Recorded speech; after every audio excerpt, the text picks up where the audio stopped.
ಅದು ಆ ಜಿಲ್ಲೆಯ ಸುಪ್ರಸಿದ್ಧ ದೇವಸ್ಥಾನ. ಹೀಗಾಗಿ ಲಕ್ಷ ಲಕ್ಷ ಬೆಲೆಯ ಚಿನ್ನಾಭರಣಗಳನ್ನೇ ದೇವಿಗೆ ಹಾಕಿದ್ರು. ನಿನ್ನೆ ರಾತ್ರಿ ಏಕಾಏಕಿ 3 ಬಾಗಿಲು ಮುರಿದವರು ಗಂಟು ಮೂಟೆ ಕಟ್ಟಿದ್ದಾರೆ. ಇದೀಗ ದೇವಸ್ಥಾನ ಆಡಳಿತ ಮಂಡಳಿಯ ಮೇಲೆಯೇ ಅನುಮಾನದ ಕಣ್ಣು ಮೂಡುವಂತೆ ಮಾಡಿದೆ.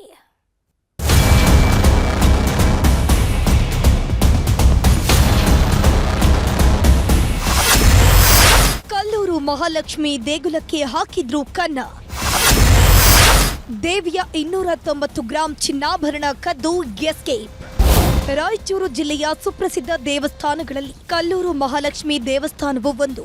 ಸುತ್ತಮುತ್ತಲಿನ 10 ಹಳ್ಳಿಯ ಜನರಿಗೆ ಇದೇ ಶಕ್ತಿ ದೇಗುಲ.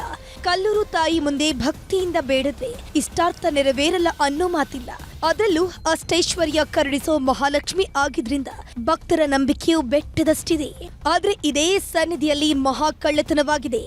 ದೇವಿ ಮೈಮೇಲಿದ್ದ 290 ಗ್ರಾಂ ತೂಕದ ಚಿನ್ನಾಭರಣಗಳನ್ನ ರಾತ್ರೋರಾತ್ರಿ ಕದ್ದು ಎಸ್ಕೇಪ್ ಆಗಿದ್ದಾರೆ.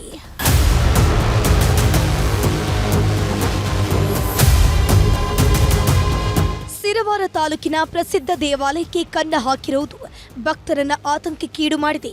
ರಾತ್ರಿ ಹೊತ್ತಲ್ಲಿ ಎಂಟ್ರಿ ಕೊಟ್ಟ ಖದೀಮರು ದೇವಸ್ಥಾನದ ಬಾಗಿಲನ್ನು ಮುರಿದು 25 ಲಕ್ಷ ಮೌಲ್ಯದ ಚಿನ್ನಾಭರಣ ಕದ್ದಿದ್ದಾರೆ.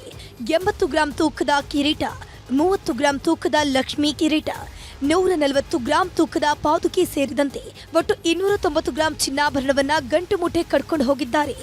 ಇಂಟ್ರೆಸ್ಟಿಂಗ್ ಅಂದ್ರೆ ಈ ದೇಗುಲಕ್ಕೆ ಒಟ್ಟು 3 ಬಾಗಿಲುಗಳಿವೆ. ಈ 3 ಬಾಗಿಲನ್ನ ಮುರಿದು ಕೈ ಚಳಕ ತೋರಿದ್ದಾರೆ. ಪೂಜಾ ಕೈಂಕರ್ಯ ಸಲಾಗಿ ಬೆಳಗ್ಗೆ 5:30-6 ಗಂಟೆ ಸುಮಾರು ದೇವಸ್ಥಾನಕ್ಕೆ ಬಂದು ನೋಡಿದರೆ ದ್ವಾರ ಬಾಗಿಲು ಹಿಡ್ಕೊಂಡು 3 ಬಾಗಿಲು ಹೊಡೆದು ಎಲ್ಲ ಕೊಂಡಿಗಳನ್ನೆಲ್ಲ ಕಟ್ ಮಾಡಿ ವೆಂಕಟರಮಣ ಮತ್ತು ಲಕ್ಷ್ಮೀದೇವಿ ಮೇಲೆ ಇರತಕ್ಕಂಥ ಚಿನ್ನಾಭರಣಗಳೆಲ್ಲ ಕಳ್ಳತನ ಮಾಡಿಕೊಂಡು ಹೋಗಿದ್ದಾರೆ. ಇಷ್ಟೆಲ್ಲ ಲಕ್ಷಾಂತರ ರೂಪಾಯಿ ಮೌಲ್ಯದ ಚಿನ್ನಾಭರಣಗಳಿದ್ರು ಈ ದೇವಸ್ಥಾನಕ್ಕೆ ಸಿಸಿಟಿವಿ ಹಾಕ್ಸಿಲ್ಲ. ಇದು ದೇಗುಲದ ಆಡಳಿತ ಮಂಡಳಿಯ ಮೇಲೆಯೇ ಅನುಮಾನ ಮೂಡುವಂತೆ ಮಾಡ್ತಿದೆ. ಪ್ರಕರಣ ದಾಖಲಿಸಿಕೊಂಡಿರೋ ಪೊಲೀಸರು ತನಿಖೆಯನ್ನು ಶುರು ಮಾಡಿದ್ದಾರೆ. ಬಂದಾಗೆಲ್ಲ ನೋಡ್ತಾ ಇದ್ವಿ, ಲಕ್ಷ್ಮಿಗೆ ಒಳ್ಳೆ ಥರ ವೆಂಕಟರಮಣ ಸ್ವಾಮಿ ಲಕ್ಷ್ಮಿಗೆ ಅಲಂಕಾರ, ವಿಶೇಷವಾದ ಅಲಂಕಾರ ಮಾಡ್ತಾಯಿದ್ರು. ಇವತ್ತು ಬಂದು ಕೇಳಿದ್ವಿ, ನಾವು ಯಾಕೆ ಏನೂ ಅಲಂಕಾರ ಮಾಡಿಲ್ಲ ಅಂತ. ಕಳ್ತನ ಆಗಿದೆ ನಿನ್ನೆ ಅಂತ ಹೇಳ್ತಾ ಇದ್ರು ಗುರುಗಳು. ಭಾಳ ದುಃಖಕರ ಸಂಗತಿ ಇದು.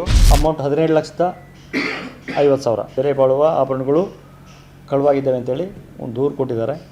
ಈ ವಿಚಾರದಲ್ಲಿ ನಾವು ಪ್ರಕರಣ ದಾಖಲು ಮಾಡ್ಕೊಂಡಿದ್ವಿ. ಮತ್ತು ಪತ್ತೆ ಕಾರ್ಯಕ್ಕಾಗಿ 2 ತಂಡಗಳು ಕೂಡ ರಚನೆಯಾಗಿದೆ. ಶಾರ್ಟ್ಲಿ ಈ ಒಂದು ಪ್ರಕರಣನ ಭೇದಿಸ್ತೀವಿ, ಪತ್ತೆ ಹಚ್ತೀವಿ. ಒಟ್ಟಿನಲ್ಲಿ ಒಳಗಿನವರ ಕೈವಾಡವೋ ಅಥವಾ ಕಳ್ಳರ ಕೈವಾಡವೋ ಗೊತ್ತಿಲ್ಲ.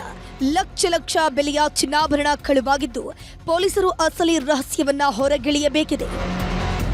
ವಿಶ್ವನಾಥ್ ಹುಗಾರ್, ನ್ಯೂಸ್ 18, ರಾಯಚೂರು.